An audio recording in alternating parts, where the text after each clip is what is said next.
Next to me is Harrison Drake, mechanical engineer. Jerry Thompson on sound. Rick Nagel on code. And I don't know who this guy is. Are you lost, sir? Oh, that's right. You came in at the last second and saved us. Jeremy Packer. No comment. Hey, Jeremy, do you have a comment on our King Kong logo? That was before my time. That was Sebastian Napoli. So I don't know if you guys are familiar with Greg Freris, who is responsible for my existence in pinball. Technically, blame him. He retired, and he had someone come in and take over by the name of Sebastian Napoli, and that's one of the things that Sebastian did before he retired.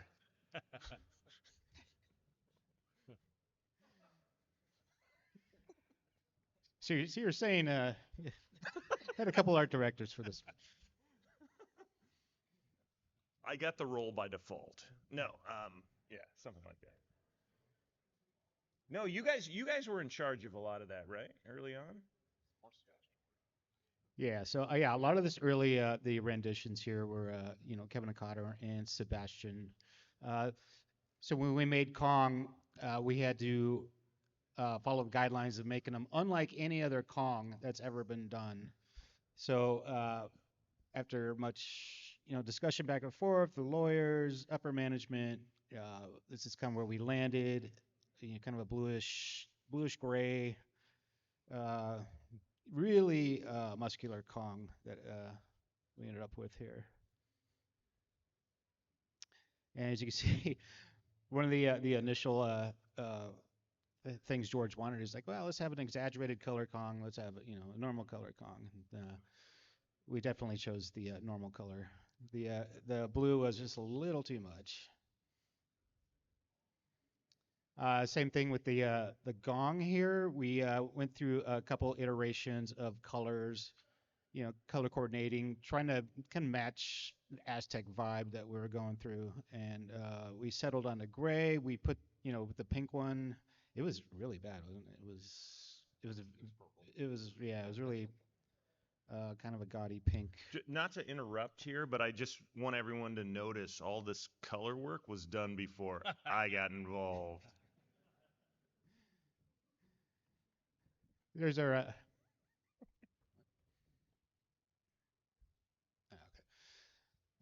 These are the concept sculpts for our biplane and our spider. I initially didn't actually like this spider, but and when we put it on the playfield, I thought it kind of contrasted well. And that's kind of what we are going for because there was so much earth tones around it. We really wanted the spider to stand out a bit. So I just threw this one in because this is one of the most hilarious vendor feedbacks I've ever gotten from our overseas vendors. It's the equivalent of "Baby Got Back" for the spider. If you can't read that, it says the arse needs to be adjusted because it's too big for demolding. So my jaw kind of hit the floor when I saw that one, but we dealt with it.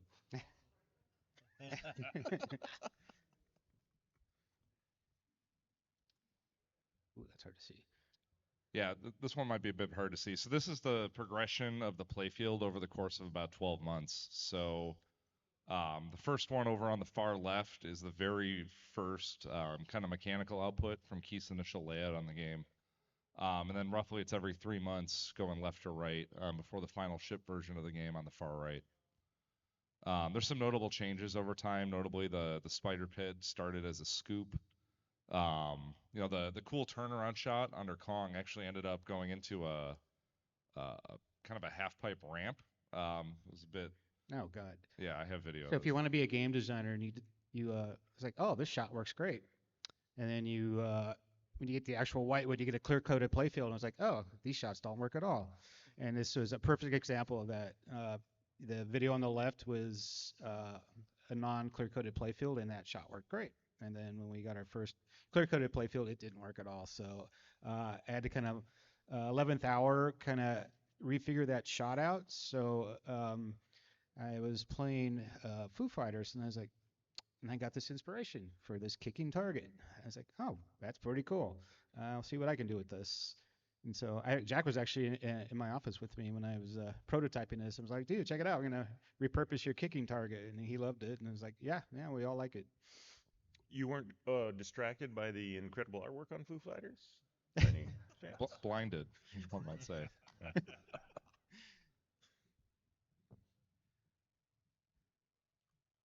The original Gong. Oh, yeah. Okay. Oh, boy. Yeah. The original Gong.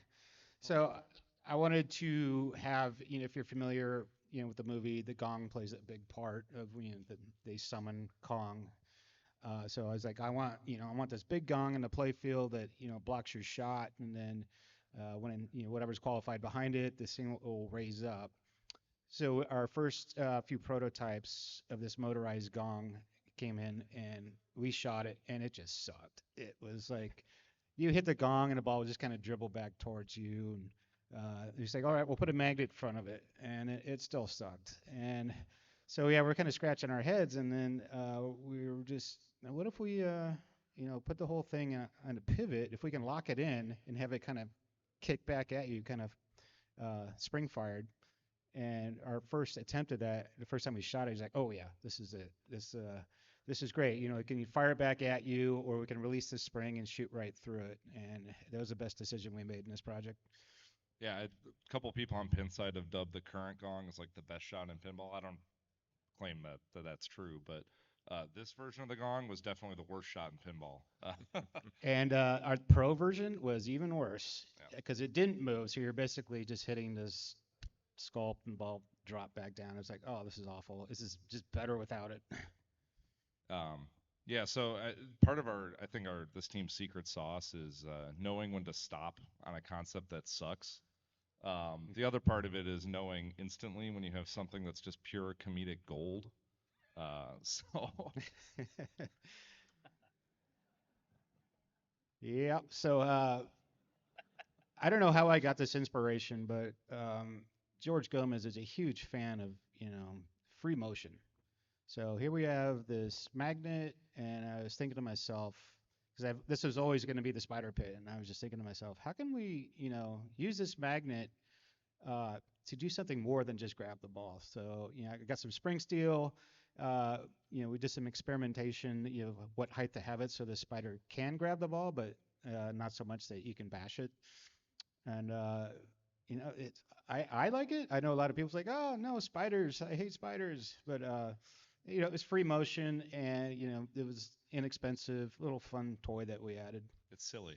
It's Right? silly. It's Yeah, silly. we know it's silly. So yeah, these are kind of showing the start of the train multi-ball lock. Um, so my poor gorilla reference model met a bandsaw at Keith's hand. So yeah, kind of you shouldn't do taxidermy, but so basically, so the original Kong that Keith had drawn out was like absolutely ginormous on the game, to the point that the only part of Kong you were going to see was actually going to be his left arm.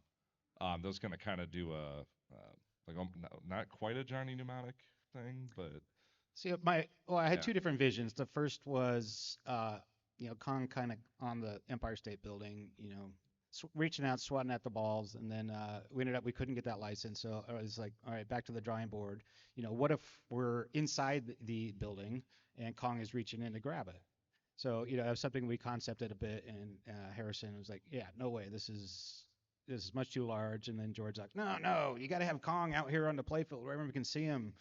So iteration 3 was having Kong destroy the train, and that's what we ended up with. yeah. So the train kind of got born out of Kong going on the playfield, so we knew we needed it was going to be an animated Kong, right? What we didn't really want is the Kong cut off at the chest with no reason for him to not have legs. Would look pretty weird. So Keith conceptualized up that train lock as sort of a visual blocker for his waistline, so Kong disappeared behind the train. Um, yeah, that's how that came to be. So these are actually the first animatronic Kong mechs. At one point, when we knew we had the animatronic Kong on the playfield, One of my dream goals was to have Kong pick up a pinball and overhand throw it at you. Not quite. It was Frankenstein that actually does that. Yeah, yeah. But I was trying to shoot for something a little bit more ambitious than that Frankenstein implementation. So I was trying to figure out how to do a two-axis arm with servo. So you can see he's got full shoulder and arm range of motion on this version of it, as well as a kind of a magnet, it's the Kong claw, if you will, in his hand to hold a pinball. We ended up scrapping this. It was getting a bit unruly. I'm sure Rick was Yeah, already losing sleep. I saw him working on this mock-up, and I was like, oh man, I don't know if I want to do that. Yeah. Plus, getting sculpts integrated on there and having it look acceptable, I knew was going to be a challenge. So instead, I pivoted, and we ended up with Robo Deer. So that is the internal stern CAD model for the big buck hunter deer. It kind of turns into an inside joke in the ME department because if we need a placeholder head, that's usually what people gravitate towards. I can say though, this is the first time this thing has been 3D printed and actually installed on a mech. So you can thank John Rothamel for that CAD model. It comes back time and time again. So this is one of the cooler parts for Kong. So we're doing an animatronic. That does mean we need to build an animation pipeline, right? So Mitch Deason, Mitch, I don't know if you're here, but so he got tasked by Mark Guidarelli to basically build a simulation system for Kong. So I exported out what we were doing for the sculpts, where the servos are, and then he built a Blender pipeline that lets us do animations in Blender, simulate the Kong mech, and then it exports it into a file format that can be read by Spike 2 to actually drive the animation. So here you can see a back and forth between the computer simulation of Kong as well as what it ended up looking like on the playfield. This then gets all the calibration data and stuff scaled over the animations to make sure they're compatible with each particular playfield. Of course, we need to test Kong, right? So, we usually build 3 or 4 of every mech, put them on life tests. This one ended up being a little bit more fun than normal. So we got the Conga line of Kongs.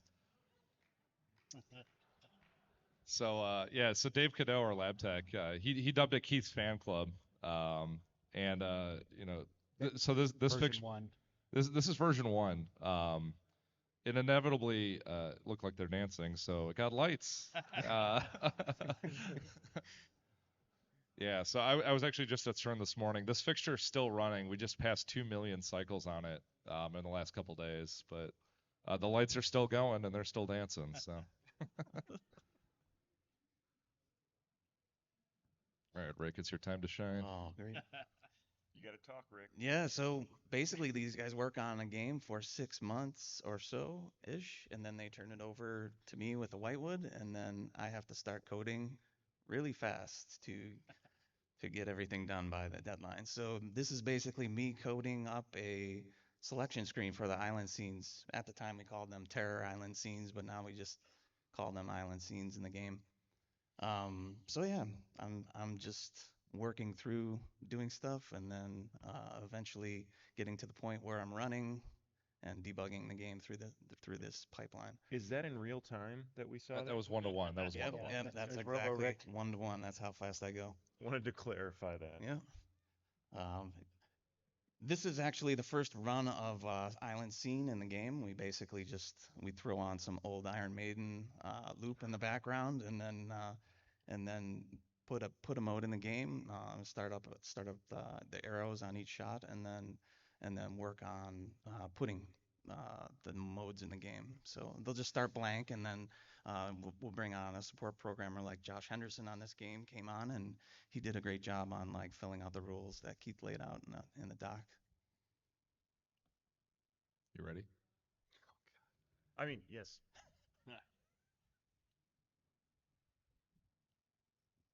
So, for the record, this was not a typical game situation for me. I came in really late because this was sort of Stern's foray into trying to create their own IP version of this story. Sebastian Napoli and Kevin, along with Kevin O'Connor were working with the team to create that, I was working on a different game. I had no idea what these guys were doing, and that's probably why they struggled in the beginning. No, I'm kidding. But so that's not why. It just helped. But no, I ended up coming in late. These are all concepts Kevin O'Connor did. Um, Everything was moving through. So usually what happens is we have a license, and you guys, the team here, usually end up sort of adapting that license and making a game. You know, some of the rules didn't exist because the story didn't exist, and so this is sort of showing some of that was going on. And then I came in basically late when a lot of these concepts were there and sort of worked from Kevin's concepts and sort of took things to the finish line. Greg Freris worked on the playfield. But yeah, that was an early version of the Ellie backlash.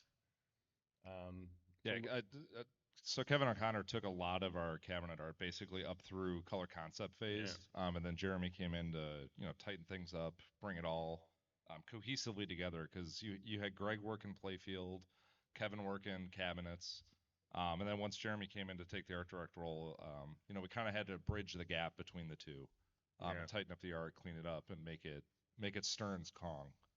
Yeah, I think a lot of what they wanted to do was to keep me from working on games, because they read it. Someone on Pinside said that they were tired of seeing my work, and so never mind.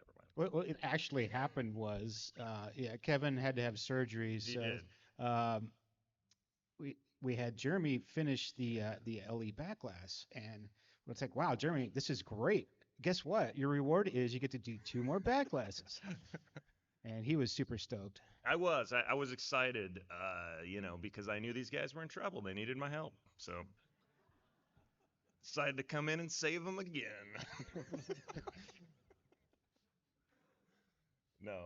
No, actually, if you see Kevin, ask him about the injury too. That was, oof, yeah. Sorry, I think it was his Achilles. Yeah, it was bad. Yeah, it was bad. He was laid up for a long time, which is why, thank goodness Jeremy came in, and otherwise we'd It's still be your work on the screen now, so you can talk. Oh, sorry. Yeah. Yeah, I don't remember. It's been so long. I was working on another game, and then when I came into this, it was a stressful time, and then like I said, Sebastian, Greg 2.0, left, and don't shake your head, Jerry. So I was getting acclimated and just running, and I haven't stopped since. I'm still running. So, but yeah, that we worked through a few ideas based off of some of Kevin's concepts, and we got to a finish line. At one time we were actually going to have the Empire State Building.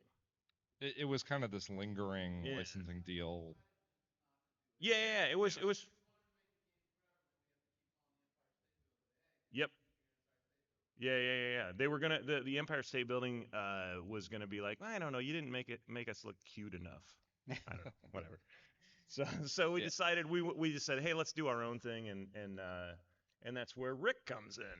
And I said, hey, Rick, would you ever want to be an oil magnate? And he goes, what's that mean? Yeah. So this next one's a bit of an example, going back to the when stuff isn't working, you got to pull the plug. So this was the original LE for Kong. Anyone that has one knows it's significantly different now. But really leaning in on the gold. Yeah, I remember. I said, hey, remember how we just did that silver Godzilla? What if we do a gold Kong? That's not true. That's not true. Yeah. So to be clear, this is fake cabinet. This isn't real decals. These are like printed. Yeah, but it was a test. It was an experiment. Just to see. I think Keith, is this on your game? No. So originally the backlash was going to have gold mirroring, and it was like, okay, well, we'll have this whole gold motif, is the side rails and everything, and the gold mirroring it just looked terrible. It looked like brown sand glued to the back of the backlash. Yeah, so it was like, so we just scrapped the whole gold cabinet Yeah, idea. it wasn't pretty Yeah. enough. It was pretty, just not enough. Yep. Here's a bit of a progression between early playfield concept sketches, and then the final art on the right. You can tell there's a pretty big jump in Kong's appearance between the two, and that's a good example of Jeremy coming in to kind of make sure the Kong was consistent throughout the entire game. That was a big, with this many artists on it, that was a really big task, was to make sure playfield and LCD and toys and cabinet art was all the Kong, because it's our Kong. Yeah, and we also wanted to make sure that Pinside had a reason to hate me.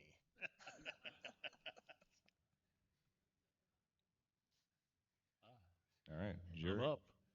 the man with his own mic. Yeah. So for this game, Keith told me what kind of musical landscape he wanted for that, and so I had several composers that I tried out, almost a dozen people, and they each would do one or two, and we decided whose style we liked best, and we ended up with I don't even remember, Rick, how many tracks are in there? Well over 20. Yeah, it's 20. So ended up with 2 or 3 guys that did the bulk of them, and then for speech in the game, in 2016 when I did Batman with George Gomez and Lyman Sheets, we needed somebody. We had Adam West and Burt Ward from the show, but we needed somebody to be the narrator from Batman, and William Dozier had passed away. So I auditioned. 45 people sent in auditions, and one guy is the only one that sounded like him, and that was Rick Zeef. So when Keith and I did Iron Maiden, he's like, "What about that guy you used in Batman?" And so Rick became the Beast in Iron Maiden, and then he was also in Jurassic Park, and he was the announcer and some other voices in Godzilla. So you've heard him a lot, and he's got a lot of variety. Do you have any audio samples? Okay. So we rounded out the cast with Brian Quinn from Impractical Jokers, Rick's daughter Katie, and then Scott Mosenson was Jack, and Peter McKenzie you might recognize. He's a character actor. He's been in Curb Your Enthusiasm and a movie with Meryl Streep, but his main claim to fame is he was a regular on the show Blackish. And so they did just great voice work in the game. Peter was was Carl Denham, and I love what he did in there. So it was really fun to working with all of them, and hopefully they make the game fun for you. I'll never forget when I said we were looking for a voice for the Beast. You're like, oh yeah, this guy that does the Batman announcer would be perfect. And I was like, you're joking, right? He sent me a sample. I was like, oh, all right, wow, he's a very talented voice actor. Has anybody seen the Chili's commercial with the pepper mascot outside begging to get in? That's also Rick. He sings, and Hint water commercial where there are 2 lemurs in a tree. He's one of them also. So you've heard him before. You've definitely heard him because I'm into video games, and then I'll hear a voice. I'm like, that's Rick Zeef, and then I'll message him. Oh, you're in this game. You're in Half-Life Alyx, and he was like, really? You had no clue half the stuff that we were remembering his voice from. Yeah, because when he does these things, he's under such heavy NDA. He's like, I have no idea what I'm recording these lines for. I just get a paycheck and send it off, and I never know where it goes. And that's crazy. He's in Terminator 2. Yeah, I believe. No, Terminator 3. Terminator 3. Yeah. Actually, is that the shirt? Nerdy guy at desk. Yeah. Everybody was real excited when you said Terminator 2, and then when you said 3, they were all like, Oh yeah. whatever. I heard the sigh. Yeah, I heard the sigh. Yeah. All right, the topper. So this is actually the topper you guys have seen out on the show floor on the Stern Tour. That's actually the second version of the Kong topper that was in development. So this was our first mock-up of the Kong topper. Trying to, Keith really likes that whitewater topper quite a bit. So we were trying to bring back that sort of big imposing letters diorama look, up to and including the waterfall effect. We actually Mark Wayna has one of the original ones, so we had that whitewater topper in to kind of try to figure out how to reverse engineer that. Turns out I'm pretty sure it's like custom pressed plates which I don't know anyone alive knows how to still do. Yeah, well, we had multiple ideas. We had kind of like the beer sign effects with Yeah. the motors. Yeah, the whitewater effect. Putting an LCD back there, which I wasn't crazy about. Um, we also had the motorized biplane on the building, and on the right, that's the Dungeons and Dragons Yeah, building. yeah. So obviously this has the Empire State Building on it, which when that license went away, so did that. The other thing on the right is supposed to represent Terror Island. Now, as a mock-up for that, for those that saw the Dragon Cave at the D&D seminar right before this, that's actually the same model. It's just like scaled to 20% in two directions. Turns out it's perfect as a Terror Island mountain. Um, but yeah, the big reason this topper died was we actually changed the logo to that stacked version that's on the games now, where the more slanted King Kong logo was not the direction we're going. So with that dying, we needed a new topper. So I've been staring at what they were working on for the LCD, where it's all the theater scenes.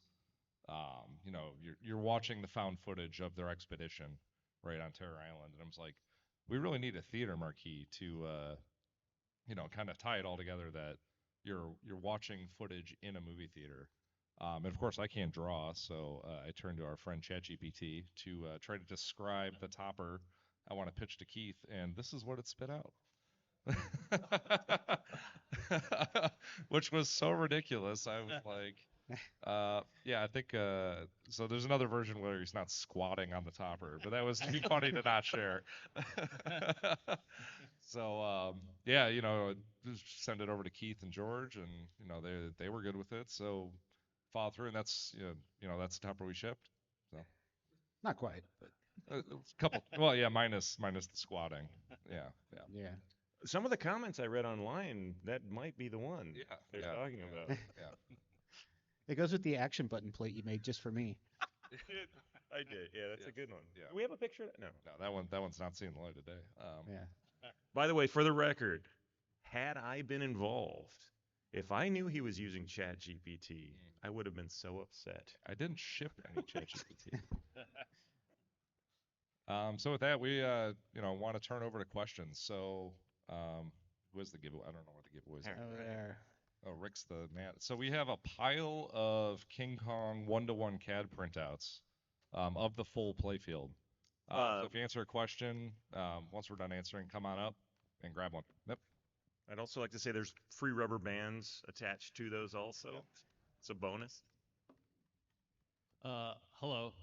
First question is for Keith or anyone else who can chime in. You're discussing on the first Whitewood, the iteration, your first iteration, the right orbit kickback.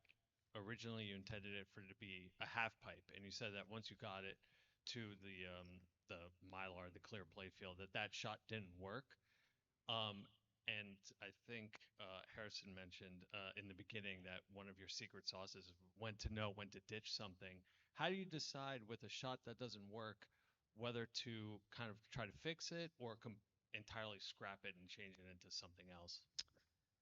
Yeah, that's a good question. I knew I could salvage something out of it.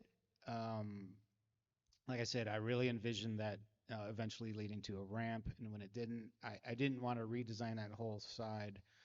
Uh, had we not, if it gotten the clear coated playfields any later, and I would have been really stuck. But thankfully, it happened fairly early on. This is Whitewood 1, so we usually do 3 Whitewoods. So I was able to fix that. Yep. And we Part of it too. There was actually a diverter on that ramp at the end of it as well. Oh yeah. So once you got to the clear coated playfield, that changed ball speed, ball spin, all that. And then to put a lock device after that shot it became clear it was a high risk maneuver that I don't think either of us wanted to debug. So that whole shot was designed for the Kong reaching through the window to grab the ball. So, like you said, there was a diverter on the 180 ramp. So it was basically 2 180 ramps in one. One would feed back to the flipper, and the other one would feed an area for Kong to grab the ball. When that didn't work at all, that also just that got rid of the whole ball grabbing Kong altogether. Have we ever scrapped a shot?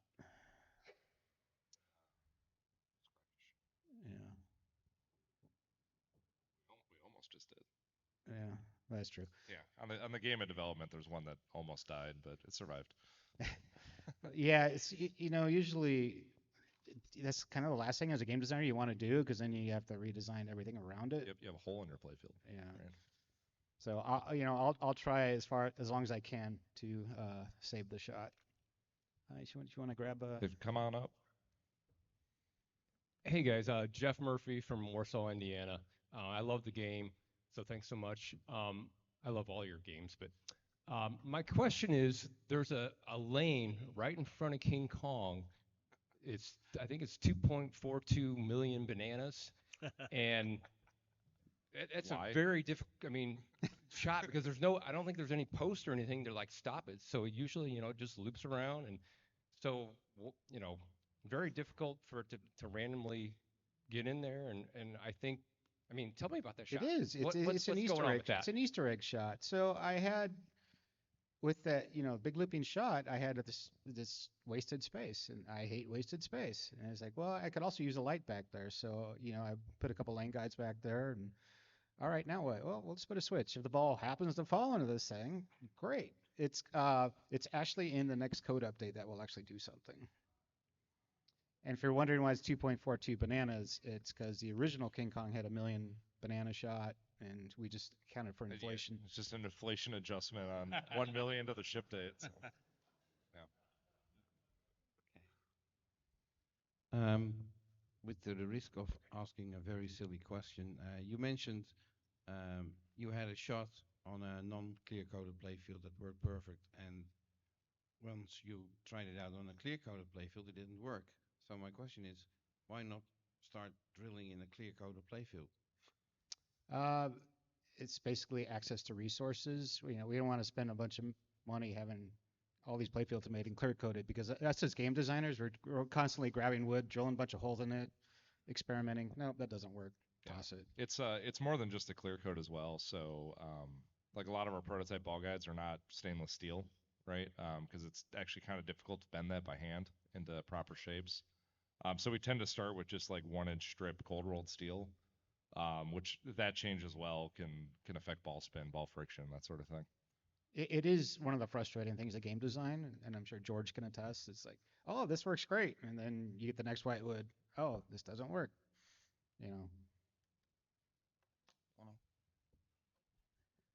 Hi, I'm Peter Liu from Michigan. I just wanted to say thank you all for making an awesome game. Thank you. Thank you. Thank you. I've had an Ellie from the start, and I've played the crap out of it. So I had a question, and then a quick bonus question. The log diverter, when did that come into the design? I really love the flow, and I love that like the upper playfield feels like it's a separate thing. When did you come up with that? Are you talking about the whole area or the log diverter? Oh boy, Harrison's got fun stories about that. Do I? Yeah, I told him exactly what I wanted. And he was like, "That's not gonna fit. That's not gonna." It's so I still think it's a tight mech. It's a tight space, especially with the flipper right there. I think if you ask our manufacturing line, that's probably their least favorite part of the game, which is how tightly packaged that is. So if you lift your playfield up, you'll notice that the mech actually goes around the flipper base. So you kind of have to install them both at the same time. The engineer in me didn't like shipping that, but it turned out okay. So Yeah, to answer your question, I obviously those drop targets are kind of like an homage to Quicksilver. I thought those are probably the best part of the game. Is really the only part of the game. I kind of wanted to incorporate the sweepable drops and then have a flipper in front of it. I thought that'd be cool, but then I didn't want like the ball to be up there forever. I was like, okay, I just need like this pop-up in lane that you can flip a couple times and it goes away and then you drain down the river. So that's where that whole area came from. And then the quick second question, the power-up target. Right now, I slam into that all the time when I get a return from the biplane ramp. So please, when is that going to do something significant? Or could you put a counter in at least? Or how many times you hit it in a game? I think you can get a banana combo on it. So here's how I do things. I know a lot of people, probably will wonder why, here's this insert right from the flippers. Why does this not do anything? The problem is it's tied to helping you progress through the game. And when we release code, there's missing a lot of rules. It's missing a lot of stuff. So I'll have Rick just artificially make everything harder because if you buy the game brand new and if you beat it within 10 minutes, you're like, okay, well, I'm bored. I beat it. So I have him intentionally make everything super hard. Uh, and with this upcoming update, we have the wizard mode for the island. And with that, now you have a goal to progress to. So now we're making lighting the island modes easier, which has been the plan the whole time. But I don't want everyone just blowing through the island modes and then just getting bored. So it's kind of a give and take, but it will do something soon. But it's waiting on another element in the game to get in first. Hi, good evening, guys. My question is a little bit more on the design spec side of things. I was wondering when you're developing different features, like the train, for example, in King Kong, how do you decide where to put those features on the playfield? Like the train is very different than the side flipper on the left, etc. How do you take that into consideration when building the game? Well, like Harrison touched on, we had basically a half a Kong, and it looked really silly, and so we got to put something in front of this. So we kind of, brainstormed a bit, and George came in and was like, "Oh yeah, no, you got to get something in front of that. That was weird." So he's like, "Well, how about train tracks?" And then, "Oh yeah, okay." So we were experimenting with having that ramp is kind of dumped through to where the Vuck, the gong, it was a gong Vuck, right? Yeah. It was going to dump it into that ramp, the gong Vuck. And then George is like, no, Kong's got to do something. He's got to smash something. So like, all right, so what can we put here that would also be right in front of him? It's like, oh, well, in the story, he's beating up trains. So that's like it's just kind of a perfect segue into that. Yeah, so specifically with the train lock, like that was kind of that resulted from the space we had to work with, right? So we knew where Kong was, the gong was pretty well established. And we really only had two options of where to put that train. It was either go right into the right orbit or come straight over that center spinner. Actually, I think it's in these photos, but the original mock-up was coming straight over the spinners. And my concern, anyone that's played a Godzilla knows about the down the middle drain off the building. And I kind of felt like we were setting ourselves up for that again. Plus, turning it right meant you could see the train car side profile, which is a lot more iconic than the front of a train, especially with a big hole in it for the balls to go through. So that's how that kind of ended up. A lot of our game layout is trying to create that world under glass, right, and creating the layers. And Kong, train, gong kind of communicates the whole story in one shot, one view right there. So that's how we ended up with that. Yeah, so to further answer your question, a lot of times what we do on top is dictated by what's underneath. So I have a lot of people ask me, "Oh, you got this giant rubber on the left side where the plunge kind of goes. Why isn't there a skill shot there?" And it's because there's this giant flipper plate underneath that area. And we actually experimented with like mounting a sideways target in there so you have an actual skill shot target, but it didn't work very well. So it's just one of those design decisions. Well, it can either have this flipper or we can have a skill shot target. So it all depends what goes underneath. Generally dictates what goes above. Yeah, I mean all the design layouts you'll see from engineers, game designers, it's always 2D, but this is really a 3D packaging problem ultimately. Oh, hi. You guys mentioned a lot of prototypes during design. So I'm curious, do you guys have any sort of a customer validation during the design process, or is just management validation?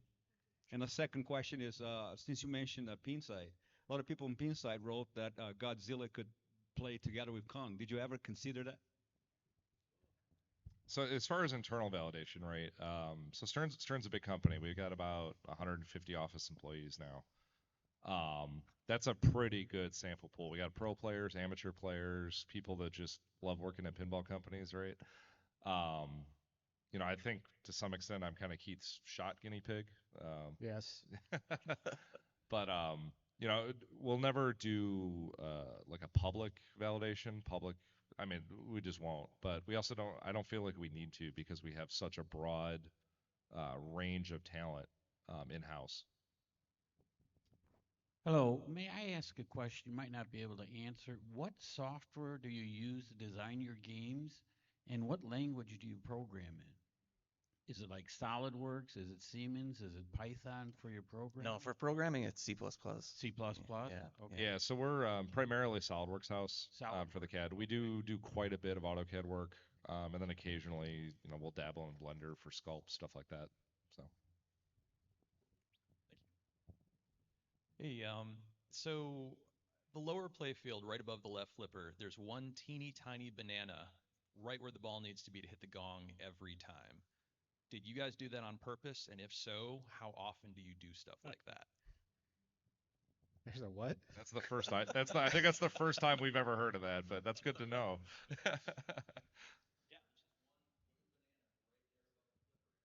Greg Ferris was really into the bananas in the art. I mean, Where's he at?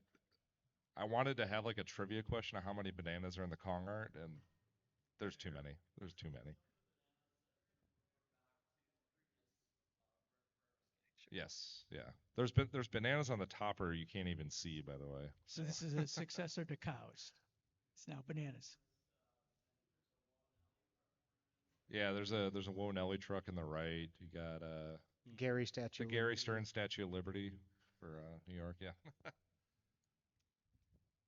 All right, I got this question idea when someone was asking you earlier about the island, and you were mentioning how there's a wizard mode coming later for that. I remember in the first version, it would only award you like 210 points, and then now it's like 10 million, which that puts a smile on a lot of people's face. I'm excited to see what the wizard mode is when you add that. So my question is, how much latitude, speaking to software updates, how much latitude does Stern give you guys as far as the amount of updates that you give a game? Because it's fun to walk up to a game and see like, oh, I haven't played X-Men for a month, but now it's 1.14 instead of 1.2, and then you can check your email and see that you've released like a litany of new things that I could never possibly remember. It's really fun. So do they allow you to, like, let's say a game is in the vault already for a year, but what if you think like, damn it, I should have done this, like, this game that's been done for 2 years, I'm going to go in and update it. Would they allow you to go back and like release a new software update for a game that's been in the vault for like 3 years? And do they put a cap on how many updates you do for King Kong coming up? Do you want me to take this one? Right. Yeah, Actually, that's the guy. Pass. So the update thing is interesting because we actually start really paying attention to the numbers the closer we get to 1.0, because potentially we might run we might have a whole string of numbers. 1.0 is typically considered feature complete. And so we try to do that. Every once in a while we run over. As far as future updates, the problem is that these guys have to move on to their next game. And so, it's really hard as it is. Sometimes they are split across two games, their last game and their next game. So it is hard. It's not unheard of, right? You've seen us do updates with features long after we've shipped. Yeah, Jaws was like that. Sorry? Jaws was like that. Yeah, Jaws was like that, and like when the Deadpool Wolverine movie came out, we did a Deadpool update, right? And we, for a game that we had released like in 2018. So it's not unheard of. It's a little hard. We have to have the resources inside, and a lot of times the guy that needs to do the update is the guy that did the game originally, or the guys that did the game originally, and if they're tied up, it's hard. Yeah, we did do a pretty big Iron Maiden update after it was past 1.0. I think it was between Godzilla and Jaws. We had the art guys had actually turned in a bunch of art assets that we thought kicked ass, but it's like, well, man, we can't put these in just by themselves. We have to do a whole update, and so George said, yeah, go for it. Spend a couple weeks, put these assets in, do whatever update to the rules you want to do, and then he's like, this is cool. And then when Jurassic 30th came out, another example of all these ideas I wanted to do in the original game that we had to cut. All of a sudden, we were allocated a month to put these in. So we added all those in too. So it does happen. Well, it's a great title, but did you ever consider the license for King Kong and such a big monster? Did you ever consider a wide body? You see, Evil Dead, Predator, wide body. I don't think George likes that, but yeah, talk to the guy in front of you. Yeah, that's a George question. Yeah. Okay, you get the last poster, I think. I, So So you're out the of last one. posters, but you still have a few yeah. minutes left. We're out of prizes. Sorry, but yeah. To answer the wide body question, I answered this on the tour. Wide bodies are wide games, right? That means the whole manufacturing line has to get wider. So if you can imagine the chaos that would cause of running a single wide body through the Stern factory, especially if you're doing day-to-day swaps on licenses, that's really the reason why we don't. Also,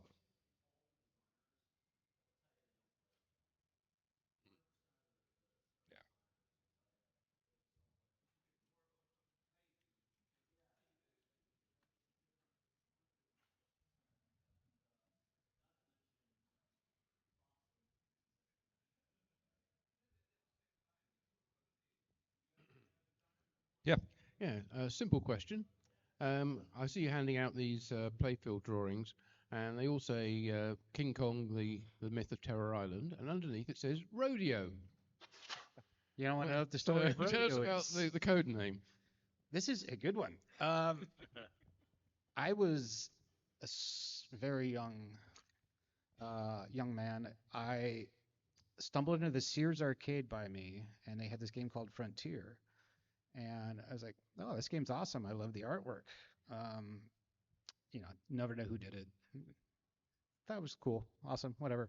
Um, you know, Fast forward 15 years, I start going to pinball shows. I start learning all these designers' names. And it's like, oh, I found out this is done by Greg Freris. And then I saw his other catalog of work. And I was like, oh, he's my favorite artist. Like, it'd be awesome to work with him someday. And then fast forward another 20 years. Here's Greg working at Stern with me. And I was trying to woo him because he was the art director. He wasn't actually, making any art.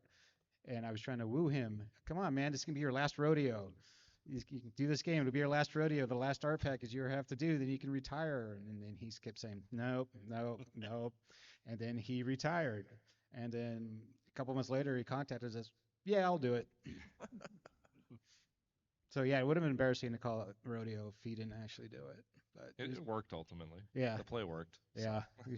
But we called it. We named it. The nickname's after you, man. Looks like we got all the questions. All the questions. Y'all see, no prizes, no questions. Yeah. That's how it works. Thank you for coming. Thank you, guys.